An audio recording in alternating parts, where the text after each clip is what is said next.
Les lignes dans la sphère de l'attraction, comment ça se joue, comment cette ligne influe l'attraction et le champ d'attraction de chaque personne avec la clé qui lui est attribuée.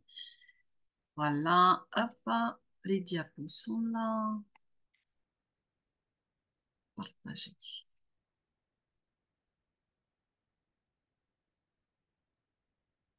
Je vous rappelle que cette sphère change beaucoup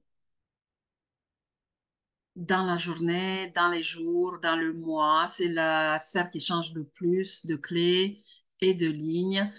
La ligne 1 dans la sphère de l'aura donne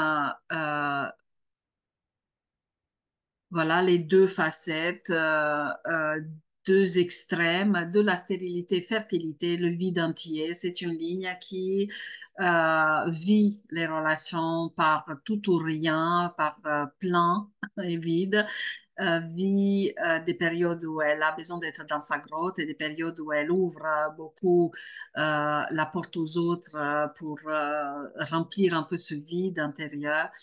Et c'est une ligne, pardon, qui se doit trier et s'autoriser justement d'être dans sa grotte, d'avoir des moments de solitude, d'avoir des moments où elle respecte ce besoin de solitude en elle. Et c'est une ligne qui peut justement faire des va-et-vient dans la vie. Et c'est OK, c'est juste à assumer. Elle va donner à la personne une profondeur, elle va donner une sensibilité, voire une hypersensibilité par face aux relations. C'est une personne qui va ressentir l'autre, qui va ressentir son aura aussi, et c'est une personne qui va être ressentie à son tour à travers sa sensibilité, à travers la sensibilité qu'elle dégage en tout cas. Ligne 2, carnation, passion inadéquate ou libérée. Vous voyez toujours l'ambivalence. C'est une ligne passionnelle, c'est une ligne qui, ici, dans l'attraction, va être en mode filtre. Je t'aime pas. Euh, je ressens de l'antipathie, je ressens de la sympathie.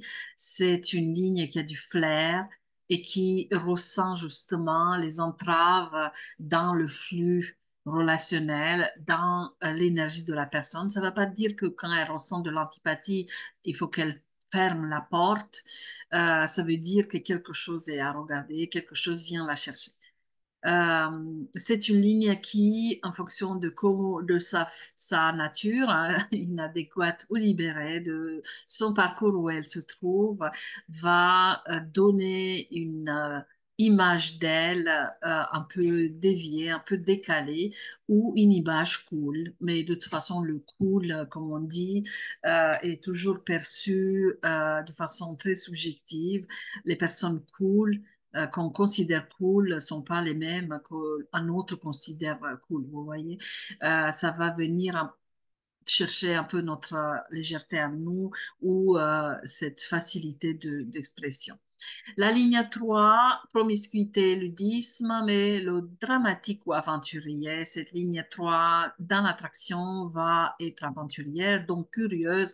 Donc, en interaction, c'est la ligne la plus interactive avec l'autre.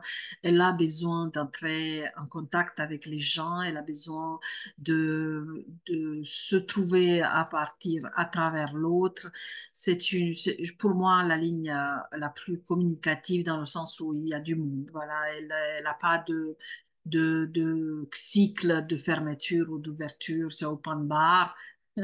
Après, évidemment, ça dépend de la clé qui se trouve dans cette sphère, mais la ligne va apporter cette ouverture.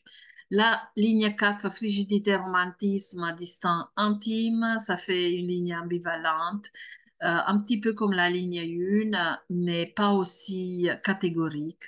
Elle est plus distante, plus envoûtante, voilà, accueillante en fonction de comment elle se sent et en fonction de l'endroit du don de la clé et en fonction de l'appartenance qu'elle voit chez l'autre. Si l'autre lui montre des signes euh, comment de ses centres d'intérêt, ses groupes d'appartenance auxquels elle s'identifie, elle va être intime. Si elle sent qu'il y a des choses qu'elle, voilà, qu'elle aime pas trop, elle va rester distante. Voilà. Euh, la ligne 5, c'est le prisonnier sensualité, manipulateur autoritaire. C'est une ligne qui va imposer à cet endroit de la sphère d'attraction, va poser une énergie de leader, une énergie un peu yang, une énergie qui se positionne face à l'autre. Souvent, c'est inconscient et souvent, la personne ne se rend pas compte qu'elle peut repousser, qu'elle peut complexer, qu'elle peut écraser même. Une fois que cette prise de conscience se fait, la ligne 5, elle est plus magnétique. La ligne 6, déception, innocence, résigné ou extatique, c'est une ligne qui peut amener ce côté innocent, ce côté naïf dans les relations, dans l'attraction des personnes dans sa vie. En fonction de la clé, elle peut peut-être faire entrer des personnes toxiques ou des personnes euh, voilà, qui sont pas adaptées pour elle, dans le sens où elle voit la lumière dans l'autre et ce côté lumineux de l'autre peut l'embrouiller, peut l'éblouir et pas prendre en compte la partie sombre de la personne en face et donc se faire peut-être manipuler, se faire dominer. Voilà pour ces lignes de l'aura. C'est intéressant de regarder la première fois quand vous lisez un profil, ces lignes, parce que c'est cette ligne qui va sortir en évidence par rapport à la personne ou quand vous croisez des personnes avec lesquelles vous allez avoir des accompagnements. C'est intéressant de regarder ça en premier. De toute façon, je vous ferai une vidéo où je vous donnerai tous les endroits d'un profil à regarder à partir du moment où vous savez que vous allez entrer en contact avec la personne, soit en lecture, soit en accompagnement. Comme ça va vous donner un regard, des éléments pour nourrir votre clarté sur la personne. À très vite pour la suite.